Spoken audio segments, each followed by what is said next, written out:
चलिए हेडिंग दिया जाए। हेडिंग देंगे बालक यूनिट नंबर 3 और इस यूनिट में 2 चैप्टर है, चैप्टर 4 एंड चैप्टर 5। इस यूनिट में 2 चैप्टर है, चैप्टर 4 एंड चैप्टर 5। अब इसका नाम लिख दिया जाए। इसका नाम है विद्युत धारा का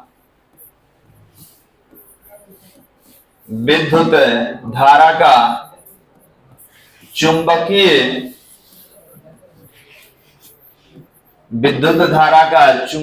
प्रभाव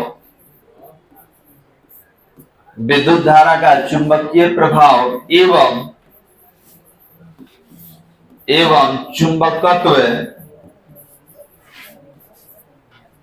विद्युत धारा का चुंबकीय प्रभाव एवं चुंबकत्व, इसको कहा जाएगा magnetic effect of electric current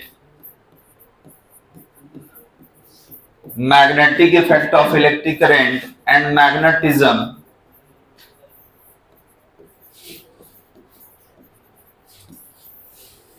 heading दिया जाए विद्युत धारा का चुंबकीय प्रभाव एवं चुंबकत्व, magnetic effect of electric current and magnetism.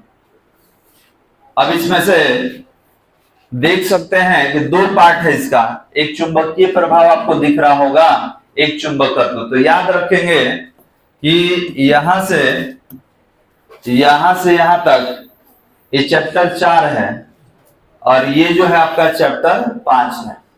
इसमें 2 चैप्टर है बालक, यूनिट नंबर 3 और चैप्टर नंबर 4 एंड 5। 8 नंबर का टोटल क्वेश्चन आपके एग्जाम में आएगा इस। चलिए तो अब हम लोग कौन से स्टार्ट करेंगे, तो हम लोग 4 नंबर वाला, क्योंकि इसमें दोनों है। चलिए तो पैराग्राफ चेंज करके चैप्टर 4 विद्युत धारा का चुंबकीय प्रभाव लिखकर डैश दे दीजिए। इसमें 2 है ना जी, तो अलग अलग कर दिया जाए। लिखेंगे चैप्टर 4 विद्युत धारा का चुंबकीय प्रभाव,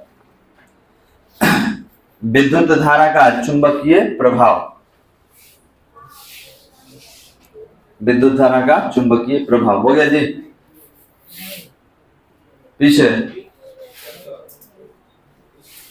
चलिए तो देखिए इसमें एक पार्ट हम लोग करने वाले हैं और जब ये कंप्लीट हो जाएगा तब हम ये भी पढ़ेंगे जिसका नाम क्या है, चुंबकत्व। जैसे आवेश के बारे में पढ़े थे उसी तरीके से मैग्नेट के बारे में पढ़ना होगा कि मैग्नेट का क्या है, इसका ऑरिजिन क्या है, कैसे बनता है, नेचर क्या है, बहुत सारी चीज उसमें पढ़ना होता है। चलिए तो बात किया जाए कि विद्युत धारा का चुंबकीय प्रभाव कौन बताया था, कब बताया था, क्यों बताया था, कैसे बताया था। यही ना साइंस है जी, कब क्यों कैसे, ये तो विज्ञान होता है। तो ध्यान देंगे विद्युत धारा का चुंबकीय प्रभाव बतलाने वाले वैज्ञानिक अमेरिका के कोपेनहेगन निवासी हेंस क्रिश्चियन ऑर्स्टेड हैं। इनका पूरा नाम है हेंस क्रिश्चियन ऑर्स्टेड। इन्होंने 1820 ईस्वी में विद्युत धारा से संबंधित चुंबकीय प्रभाव के बारे में जानकारी दिया और वहीं से हम लोग पढ़ना चालू कर दिए विद्युत धारा का चुंबकीय प्रभाव। और इनके द्वारा एक प्रयोग किया गया था और उस प्रयोग का नाम है ऑर्स्टेड का प्रयोग। प्रयोग हम लोग को पढ़ना है, ठीक है, ऑर्स्टेड का प्रयोग कहा जाता है। अब सवाल ये है ईश्वरी कौन वैज्ञानिक है, तो कोई वैज्ञानिक नहीं है, ये वैज्ञानिक नहीं है बालक, नहीं थे कहेंगे, है अब तो होइए गए। ये गलती से एक्सपेरिमेंट हो गया था। होता है ना, कोई काम कर रहे हैं, बना रहे हैं, रोटी बन गया पराठा, अब उसी में कोई एडवांटेज मिल गया, कह दिया कि मुगलई पराठा है, लीजिए 3 गुना 3 तरफ, कह दिया कि मुगलई पराठा है। तो वही है इनके साथ, काम कुछ और कर रहे थे, अब बन कुछ और गया तो कह दिया कि लीजिए एक्सपेरिमेंट हो गया। एक एडवांटेज मिल गया, गलती से कुछ हो जाता है तो एडवांटेज मिल गया इनको। अब देखिए इनसे क्या गलती हुआ था, गलती नहीं करेंगे क्योंकि गलती रहता तो आज हम लोग ये सब यूज नहीं करते। तो देखिए ये क्या कर रहे थे और क्या प्रभाव हुआ थोड़ा समझ लीजिए। ये अपना विद्युत परिपथ से संबंधित कुछ काम कर रहे थे क्योंकि इलेक्ट्रिशियन थे, तो विद्युत परिपथ से संबंधित काम कर रहे थे। क्या काम कर रहे थे देखिए इधर, मान लीजिए कि बैटरी हो गया और यहाँ पर कोई लोड वगैरह दे देते हैं, तो ये अपना सर्किट वाला कुछ काम कर रहे होंगे और इस सर्किट के जस्ट बगल में एक कंपास रखा हुआ है। कंपास को मैग्नेटिक नीडल भी कहा जाता है। इसमें चुंबकीय सुई होता है। कंपास का नाम सुने हैं ना जी, डायरेक्शन बताता है, डायरेक्शन को इंडिकेट करता है। इसमें चुंबकीय सुई होता है, मैग्नेटिक नीडल। तो यहां पर मैग्नेटिक नीडल, ये ईस्ट हो गया, वेस्ट हो गया, east west north and south, तो अपना रखा हुआ होगा, अपना काम कर रहे होंगे।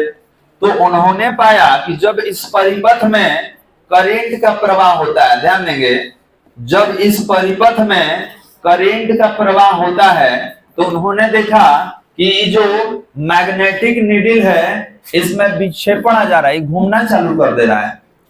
ठीक है, ये जो मैग्नेटिक नीडल है ये अपने स्थान से विक्षेपित हो जा रहा है। कब? जब इस परिपथ में करंट आ रहा है तब। ठीक है, तो अचानक उनका नजर गया कि जब इसमें हम करंट दिए तो यह खुद अपने आप मूव करने लगा। तो उन्होंने क्या किया कि करंट को कट कर दिए, सर्किट को ऐसे कट कर दिए। तो जैसे ही सर्किट को कम कट किए तो देखे फिर वैसे ही हो गया जैसे था, अपने जगह पे वापस आ गया। फिर उन्होंने इस एक्सपेरिमेंट को रिपीट किया, फिर उन्होंने बैटरी को ऐड किया, सेल को ऐड किया, फिर देखा गया कि इसमें विक्षेप आना चालू हो गया। ठीक है, तो उनको ये प्रक्रिया बार बार करना पड़ा ये समझने के लिए कि करंट के कारण ही हो रहा है कि कुछ और क्रिया है यहाँ पर।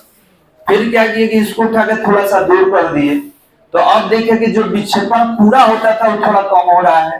फिर इसको ले जाकर और दूर रख दिए तो देखिए कि कोई विक्षेप नहीं हो रहा है। करंट तो इसमें आ रहा है लेकिन इसमें कोई परिवर्तन नहीं हो रहा है। और जैसे जैसे नजदीक ला रहे हैं वैसे वैसे सुई क्या हो रहा है, घूम रहा है। तो उनके दिमाग में ये बात आ गया कि हो ना हो इस परिपथ में विद्युत धारा के प्रवाह के कारण इस पर प्रभाव पड़ रहा है जिसके कारण ये घूम रहा है। अब क्या किए कि अगले स्टेप में इसका पोलैरिटी चेंज कर दिए, प्लस को माइनस कर दिए, माइनस को प्लस कर दिए। तो जैसे ही उन्होंने पोलैरिटी चेंज किया, इसको माइनस इसको प्लस, तो करंट तो उल्टा चलेगा। तो जब करंट उल्टा चला तो देखे कि ये भी उल्टा घूमने लगा। ठीक है, जो इसका विक्षेप इधर हो रहा था अब विक्षेप इधर होने लगा। तो उनके दिमाग में ये बात आया, ये करंट का डायरेक्शन चेंज होने के कारण हुआ है। करंट का डायरेक्शन चेंज हुआ तो मैग्नेटिक नीडल का विक्षेप भी क्या हो गया बालक, चेंज हो गया। अब इसी से प्रेरित होकर उन्होंने बहुत सारे विद्युतीय परिपथ में ये प्रयोग किया और वहीं से हम लोग पढ़ना चालू कर दिए विद्युत धारा का चुंबकीय प्रभाव। अब सवाल ये है सर चुंबकीय कहा जाता है, तो हमको ये बताइए कि कंपास में क्या लगा होता है, मैग्नेटिक नीडल। लगभग आप कह सकते हैं कि सर इस चुंबकीय पदार्थ को ही आकर्षित करेगा। तो ये बताइए कि कंपास आपको आकर्षित कर लेगा? नहीं, कोई चुंबक हम लोग को लेगा नहीं खींचेगा। चुंबक किसी चुंबकीय पदार्थ को या किसी चुंबक को ही खींचता है या उसी से विक्षेपित होगा। तो इसका मतलब कि जब परिपथ में करंट दौड़ रहा है तो चुंबकीय क्षेत्र बना रहा है और उसी चुंबकीय क्षेत्र में ही रखा हुआ है जिसके कारण इसमें विक्षेपण आ रहा है। क्लियर है बालक? तो याद रखेंगे कंपास का सुई तभी घूमेगा जब कोई चुंबकीय पदार्थ या चुंबक उसको अपनी ओर आकर्षित करे। तो याद रखेंगे यहाँ पे तो चुंबक थोड़े हम लोग रखे हैं, यहाँ पर परिपथ में करंट का प्रवाह हो रहा है। तो इस करंट के प्रवाह के कारण ये परिपथ चुंबक की तरह व्यवहार कर रहा है और जब चुंबक की तरह व्यवहार करेगा तो इस पर बल लगाएगा और बल लगा के इसको क्या करेगा, आकर्षित करेगा। कोई दिक्कत बालक? अब इसी प्रयोग को ऑस्टेट का प्रयोग कहा जाता है और इसी प्रयोग के आधार पर हम लोग बहुत सारे एलिमेंट के लिए विद्युत धारा के चुंबकीय प्रभाव पढ़ते हैं। तो ये जो चैप्टर है दोनों का मिश्रण है, याद रखिएगा। नामे में देख लीजिए विद्युत धारा का चुंबकीय प्रभाव, मतलब ये विद्युतीय प्लस चुंबकीय दोनों गुण इसमें पढ़ना है। कोई दिक्कत वाला? अब इसको अगले ही क्लास में लिखते हैं। अगला क्लास कल होगा, टाइमिंग मैसेज कर दिया जाएगा। बस रोक दो बालक।